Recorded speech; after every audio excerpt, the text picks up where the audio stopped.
Hi, everyone. So, I'm going to talk about my insights for this week's activity.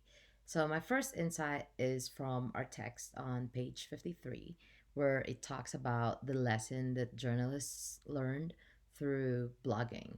And I quote from our text: one lesson any journalist learns through blogging is what it is like to feel power and responsibility of being a publisher. You decide how often to publish your blog. Um, this is very interesting to me because about 15 years ago, around 2002, I believe, 2005, yeah, 2005. But blogging was really popular, and I started my own blog around that time too because I wanted to have a place to express myself and my thoughts and opinion. And the only problem I had at the time was I wasn't getting any traction or impact towards readers. And but I was also 15 years old, so I mean, who would read something that a 15-year-old was blogging anyway? But besides that point, as our text said, I did feel the pressure of having the responsibility of needing to publish consistently, and at the time I didn't have that sense of responsibility that I needed to make a decision when I want to publish. And so I just blog whenever I want and I do it whenever I feel like it. So now I realize that the reason why my blog wasn't really getting any traction or as much readers when I was doing it back then was because I was very inconsistent and I was just blabbing about anything. There wasn't actually like a purpose for the blog. Um Also, I didn't set a time or day to actually publish. I just publish whenever I feel like it. So it's not like consistent for my readers. So, and I don't even remember now how or what I wrote back in the day. So, at least this time I know that, after reading the text, that I have the sense of responsibility to when I start my blog for this course, that I will keep in mind that I have to be consistent when I'm blogging, and that I have to have that sense of purpose to have a direction of what I'm blogging about. Um, Now, to my second insight for this week, I am gonna talk about the basics of why journalists blog. In this week's video, I was reminded of the reasons why journalists do blogs. And as discussed in that video earlier, or when I watched it, journalists or writers blog because of the following reasons. First, they blog because they need to establish their expertise. Obviously, my blog 15 years ago was not intended for that, and that's why it didn't really work. Second, you have to be able to express yourself on your blogs. Although I did intend to express myself years ago when I did that first blog that I didn't completely accomplish that because most of the things I wanted to express is non-existent. It was because I was blogging without a clear purpose or reason. So I felt like it's not it's not it's not a good reason to blog. Next would be to create a professional hub. Well, I wasn't a professional blogger 15 years ago. I was 15 years old, and obviously there's that. I mean, it's just not a professional hub for me. Uh, the next one that we talked about was interacting with others. I couldn't interact with others on that blog because I didn't have anyone to interact with. So it's like, oh, I'm just blogging and nobody's reading it. So who am I supposed to interact with? Next was the writing habit.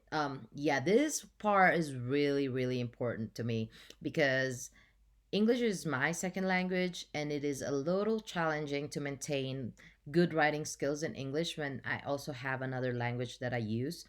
If I don't consistently practice writing in English, I think that's when I actually lose my ability and skills for that. So I think this course will actually help me get back to that habit because I haven't really done it for the last year, really. And then last thing is branding, branding, branding.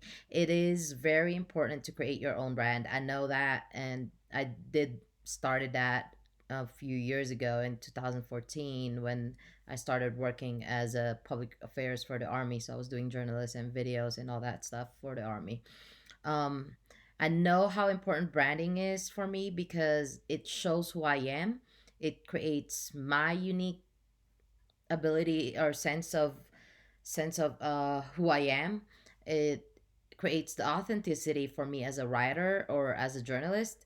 And if I don't create my own brand, I feel like no one's going to be interested because it's going to be too common. Like every other reader or every other person that would read it would say, well, I can do the same thing, so what's so unique about her? So that's one of the important things that I think that goes along with branding. So my last insight, or actually last, yeah, that's my last insight for my third one this week. I wanted to talk about the importance of an organized web page. In the video, it was discussed how the web page has anatomy, all this, the header, the footer, the navigation menu, and all that stuff. So it is very important, I believe, that the having your web pages really organized, because I've had those weird experiences on some other web pages, but your own web page will be your appeal to your readers. It's what's gonna bring your readers in, because the moment your readers see your web pages, they would be like, "What is this?" They wanted to be able to identify you immediately as soon as they see your web page. So I think that's really important. And just like the example in the video where there was a crowd, they showed our professor showed a crowded page.